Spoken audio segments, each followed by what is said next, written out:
and I don't even think we should use the word loan whenever we talk about the U.S. government, because the U.S. government doesn't borrow money from anybody, because borrowing implies that you're actually going to pay the money back, which we are never going to do.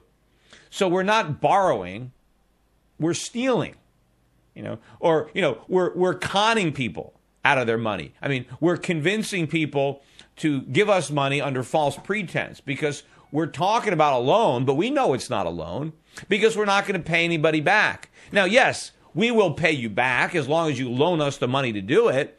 We're willing to pay people back with their own money.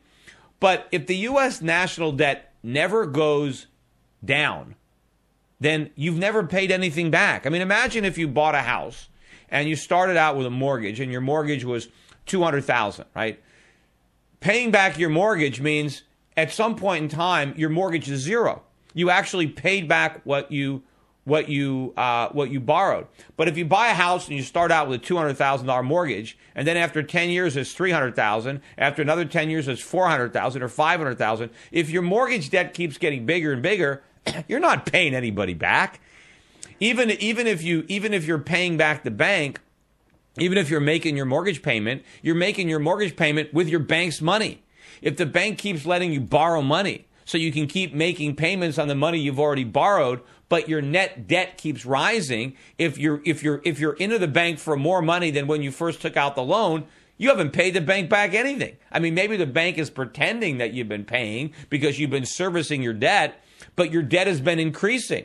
And ultimately, if you default, the bank's going to find out they never got paid anything. And the same thing is going to happen to America's so-called creditors. They're either not going to get paid or they're going to get paid in money that has no value. But that's a distinction without a difference that few people seem to be worrying about right now, but a lot more people are going to be worried about it very, very soon. In fact, I don't think Obama, we started the show talking about Obama's second term, and this is going to be his legacy. Yeah, it might be his legacy, but not for the reason that people think. It's going to be his legacy of failure.